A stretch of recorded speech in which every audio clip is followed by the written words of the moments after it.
So, say, I'm not gonna really talk like that video here. Cause I'm do a live and I was trying to explain this on the They live. specifically come in and say them are gonna have Wi-Fi.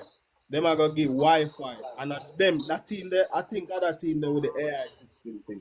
Let me tell you something, Max. I understand the situation about the house, But you see, everything where Andrew get right now, my hope is for better Jamaica. Like me said to you, say, the launch where the man launched today for the AI systems and people forget help.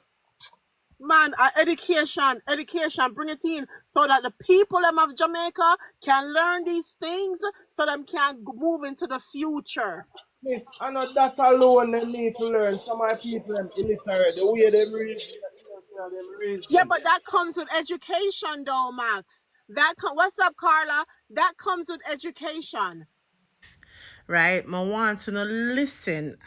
Guys, I'm gonna tell you something. You say God don't do nothing without having a bigger comeback. No, listen, and guys, yo, Andrew Holness, big you up. God know why and put you back in power. Because you see, this is something that Andrew Holness wants to pay attention enough. You see, this something that he implement is something that is so beneficial and needed in Jamaica.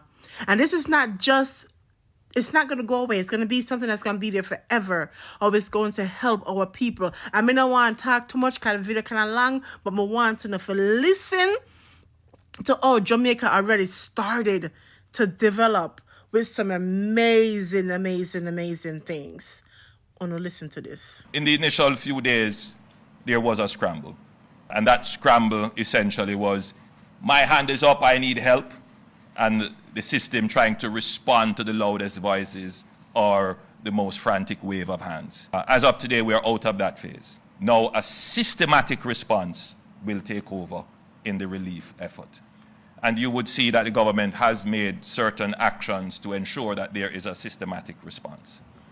Let me say it in another way. I hear the cry of every baby that is now hungry in a community that is not yet reached. It goes to bed with me. And I have to think of it in this way. Do I try myself to jump on a helicopter with a package to reach the baby that is crying? Or do I try to develop a system to get more helicopters in, to get more packages put together, to get more supplies in, to get more support to be able to reach those babies that are crying? While at the same time saying to Keith and Darrell and Minister Tufton, get out there in the scramble. And so that is what you have been seeing. People individually going out there trying to relieve the human suffering. But that is not a sustainable response. The sustainable response is what you would see the government doing now. One, we have to streamline ODPEM, both as the Office of Disaster Preparedness, which that function was done, that phase is over. And now we are in the phase of the emergency management, which is the relief. Now, let's just be clear.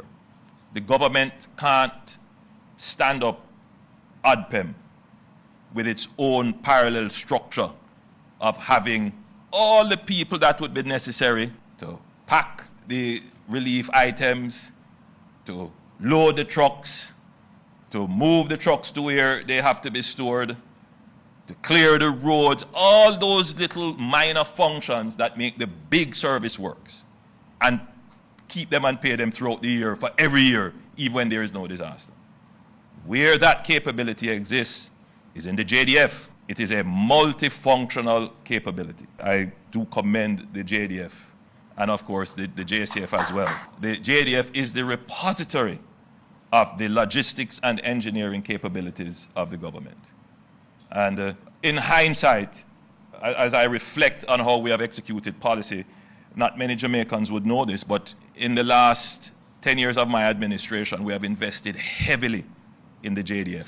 In fact, we have doubled the size of the JDF, both in terms of men and women, material, equipment, and technology. We made an investment a few years ago in expanding our fleet of helicopters, expanding our offshore patrol vessels, expanding our radars, expanding our communications, increasing the number of bushmasters, and expanding the number of units that are in the JDF. Today, it is paying off. The logistical capability of the JDF is certainly best in class in the region. And that is what is giving us now the horsepower to be able to deal with a Category 5 level disaster. So the JDF gives the legs and arms to the management functions of the emergency. So it makes sense that there is seamless coordination between the JDF and ODPEM. And therefore, you would recognize the movement of ODPEM to OPM, where the JDF is already under the portfolio of the Office of the Prime Minister, appointed someone to now head the ODPEM, seconded from the JDF. So we expect that there will be seamless operations. Why is this so? In the relief phase, there may be a sense that we will do this for a few weeks. I want to just bring everybody's mind to the reality that this will be a few months operation. And that the country needs to understand this. We have relief entities here. Some of them are capable of carrying out long-term relief, but most of them are not capable to carry out long-term relief and will take up stumps and leave the theater of operations after a few weeks.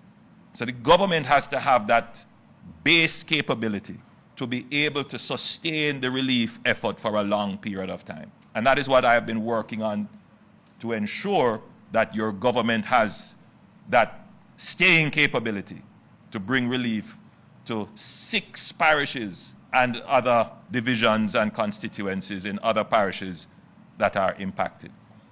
We don't have the exact number of persons who are impacted, but we can estimate that it would be somewhere in the region of about 600,000 persons. Now think of it. We have never had a sustained operational capability to bring constant relief effort to 600,000 persons and what that requires. So the planning that has to go into that for the logistics and management takes some time. In our case, only a few days before we can stand it up so that we can reach every crying baby who is hungry. So Commander Gale has been tasked. The CDS already knows what her task is. They will be working together seamlessly under the administrative leadership of the Permanent Secretary in the Office of the Prime Minister, former Chief of Defense Staff, Rocky Mead.